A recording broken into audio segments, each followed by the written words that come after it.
সমালোচনা করে আজকের সভাকে আমি নষ্ট করতে চাই না। তবে এই মুক্তিহাটবাসীর প্রজ্ঞা আছে, মেধা আছে, যোগ্যতা আছে। আপনার মেধা, যোগ্যতা, প্রজ্ঞা দিয়ে আপনি অ্যানালাইসিস করুন ভালো কোনটি, মন্দ কোনটি। এদেশের রাজনীতিতে কারা শান্তি প্রতিষ্ঠা করতে চায়, কারা বাংলাদেশের স্বাধীনতা সার্বভৌমত্ব রক্ষা করতে চায়, কারা এদেশের নারীদের অধিকার আদায়ের ক্ষেত্রে ভূমিকা রাখবে এবং তাদের অমর্যাদাকর হবে না এরকম পরিবেশ যারা তৈরি করতে চায়, কারা, তাদেরকে আপনাদেরকেই বের করতে হবে। আমি আপনাদেরকে গ্যারান্টি দিচ্ছি, বাংলাদেশ জামাত ইসলামী একটি আদর্শিক সংগঠন এবং দলের নাম।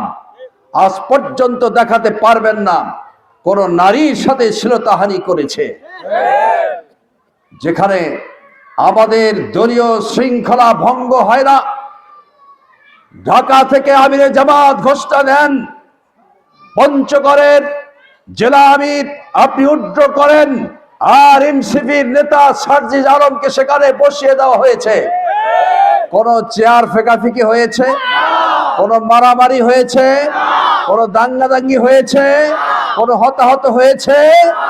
কিন্তু দুঃখজনক হলেও সত্য, আমরা দেখেছি একটি দলের যখন নমিনেশনের জন্য নাম ঘোষণা করা হয়, ওই দিনেই গুলি করে একজনকে হত্যা করা হয়েছে।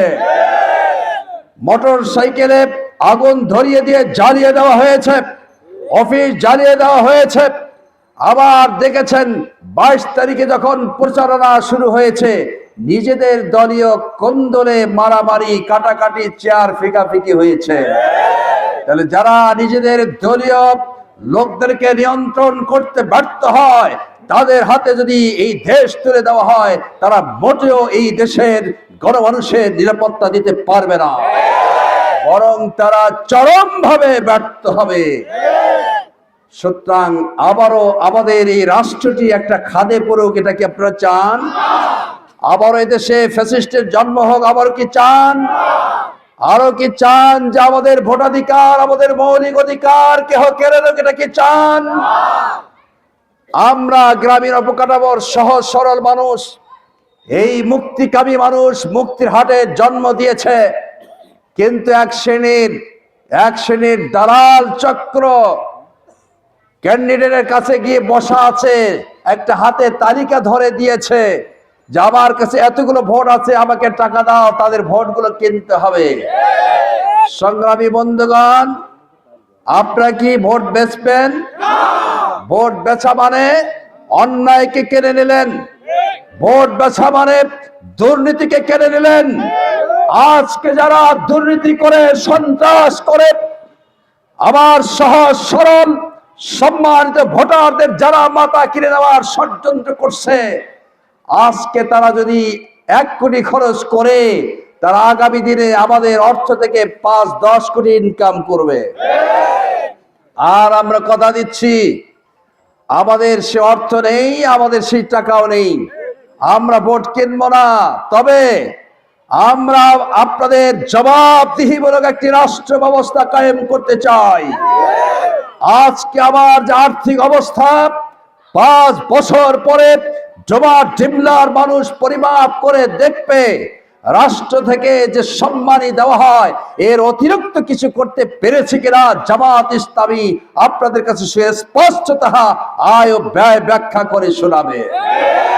বাংলাদেশের অর্থনীতি, বাংলাদেশের স্বাধীনতা, সার্বভৌমত্ব কেমনে চলবে বাংলাদেশের মানুষই ঠিক করবে, বাইরের কোনো দেওয়ানিগিরি চলবে না। সেজন্যই হ্যাঁ এবং না ভোট। কি ভোট? হ্যাঁ এবং না। কাউরো কাউরো গা জ্বলে হায়ের পক্ষে। সুতরাং আমরা বলবো, আপনি দেশের শত্রু, আপনি জাতির শত্রু, আপনি বাংলাদেশের শত্রু। তাহলে আপনি আবারও চাচ্ছেন বাংলাদেশকে ফ্যাসিস্টদের হাতে তুলে দিতে? যারা না ভোট চান, আপনারা কি চান আপনার ভোটাধিকার কেড়ে নেয়? তাহলে হ্যাঁতে ভোট দিতে হবে। 2 টার্মের বেশি প্রধানমন্ত্রী হতে পারবে না। এটা যদি আপনি চান, হ্যাঁ ভোটে ভোট দিতে হবে। বাংলাদেশের স্বাধীনতা সার্বভৌমত্বকে রক্ষা করতে হলে হ্যাঁতে ভোট দিতে হবে। বাংলাদেশকে আর কোন তবেদারি রাষ্ট্র বানাতে না চাইলে আপনাকে হ্যাঁতে ভোট দিতে হবে।